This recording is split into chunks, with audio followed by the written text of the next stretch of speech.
日本猫といえば和室でポカポカ日向ぼっこをしている姿、近所の公園で恐る恐る警戒しつつ寄ってくる姿、そんな猫を思い浮かべるのではないでしょうか。私たちにとって身近なイメージのある日本猫は今や海外でも注目されているようです。今回は私たちも知らないような日本猫の真実をご紹介します。日本猫とは一体どんな猫なのでしょうか。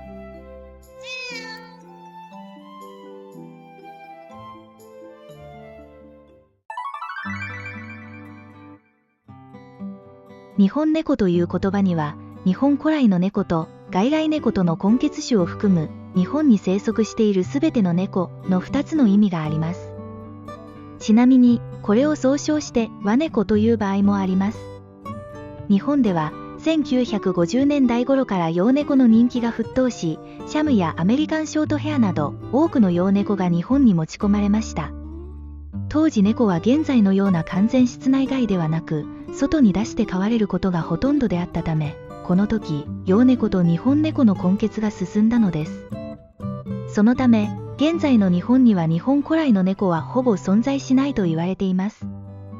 ということは、現在日本猫と呼ばれている猫は厳密には日本猫の血を受け継いだ雑種ということになり、猫の品種としても登録されていません。しかし自然交配によって強い種だけが受け継がれているのですから、とても体が丈夫な猫とも言えますね。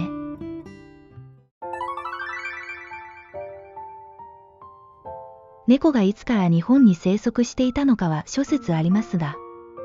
最近長崎県壱岐市の唐上遺跡から猫の骨が発見されたそうです。つまり弥生時代には日本に猫がいたということになりますね。そして現在のような日本猫が増えたのは、奈良時代に中国から仏教が伝わった時に経典をかじられないようにネズミ捕りとして猫も一緒に連れてこられたのが始まりという説もあります。平安時代に入るとペットとして飼育されるようになり、その頃に描かれた屏風や絵巻物には猫が家の中で紐につながれている様子が見られます。江戸時代にはネズミが増えたことから猫を放し飼いにすることという指示が出たり、生類憐れみの例が出された時に犬猫の放し飼い例が出たりしたことがきっかけで、猫は放し飼いをされるようになりました。商売繁盛や千客万来などの願いを込めた守り神、招き猫が登場したのもこの時代ですので、江戸時代には猫は大切な存在として扱われたのでしょう。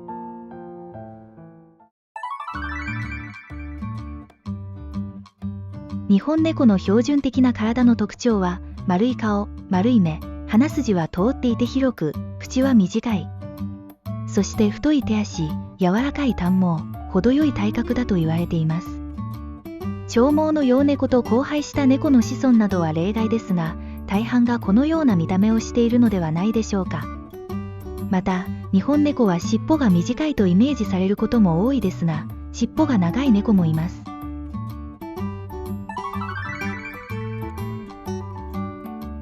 日本猫の尻尾の形は主に3つのパターンが見られますが、実は住んでいる地域によっても特色があるとか。では、どんな尻尾の種類があるのでしょうか。根元を残してちょん切ったような短い尻尾。江戸時代は特にこの尻尾が多かったようです。その理由は、当時尻尾の長い猫は年を重ねると猫又という妖怪になってしまう伝説から恐れられていました。他にも尻尾に火鉢の火が引火し火事が起こったから、長い尻尾が蛇を連想させるからなどもろもろの理由により、尻尾の短い猫を意識的に繁殖させていたそうです。そのような都市伝説は時代とともに風化し、短い尻尾の猫を好む傾向は薄れていきましたが、現代において欧米ではこのポンポンのようなくるんと丸まった尻尾が珍しく、1960年代にアメリカに持ち出されて繁殖され、ジャパニーズボブテールという名前で病種として認定されました。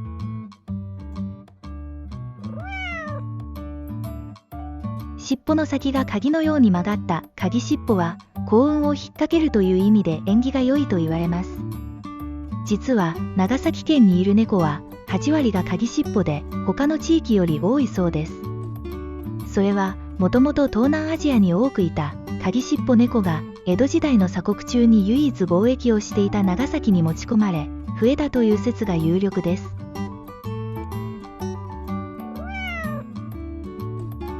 一般的によく見られる25から30センチメートルほどのまっすぐで長い尻尾。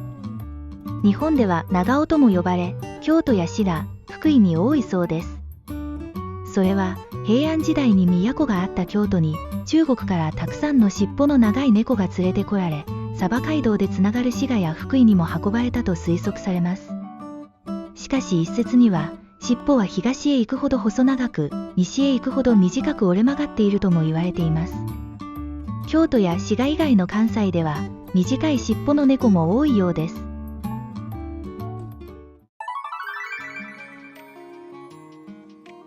日本猫の経路は種類が豊富です。その中でも、ザ・日本猫といった代表的なものをご紹介します。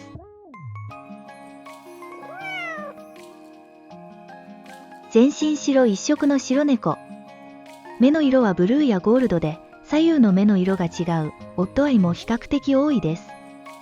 その真っ白な色は、優雅さと気品を感じさせる容姿ですが、自然界では白い経路が目立つため、外敵に襲われやすいという難点もあります。そのため、性格は神経質で、警戒心が強い傾向がありますが、その分、心を許した時に見せる仕草は、格別に愛らしいでしょう。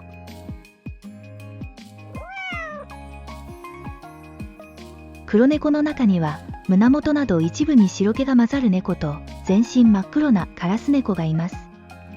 黒い毛に黄色い目が目立ちミステリアスな風貌をしていますが、性格は穏やかで人懐っこい傾向です。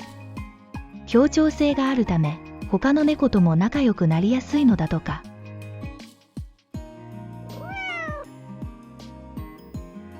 文字通り3色の毛色を持つ三毛猫。黒、白、赤茶の毛色がまだらに入っています。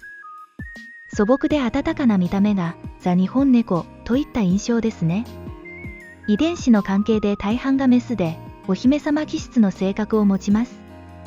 また、子を守る母性本能が強いため、自立心が高く、勝ち気な傾向が見られるのだとか。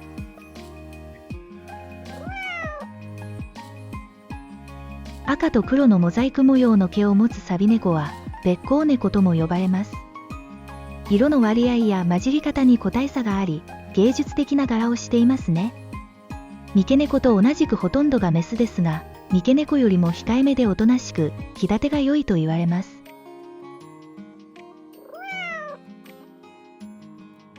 虎のような縞模様を持つ猫です。色は多種多様ありますが、一般的によく見られるのが、焦げ茶色ベースに黒の縞模様のキジトラでしょう。日本に最も数が多いと言われる柄であり、自然の中で保護色となり、野生猫の元祖の柄でもあります。性格も野生的で用心深く、賢いと言われます。そして、オレンジがかった明るい茶色ベースに、濃い茶色の縞模様の茶トラは、オスが多く、おおらかで甘えん坊な性格だとか。他にも、キジトラと茶トラの柄がパッチワークのように混ざった麦わら猫や、日本のキジトラとアメリカンショートヘアなどの洋猫が混ざって増えたサバトラ猫もトラ猫の一種です。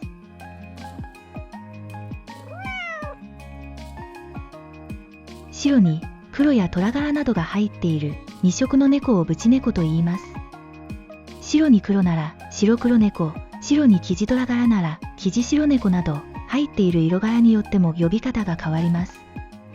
また、白い部分が多いと飛び柄と言ったり、さらに額から8の字のように割れている模様を8割れと呼ぶなど、色の入り方にも様々なパターンがあります。性格については、入っている色柄によって様々ですが、基本的にはフレンドリーな性格の子が多いです。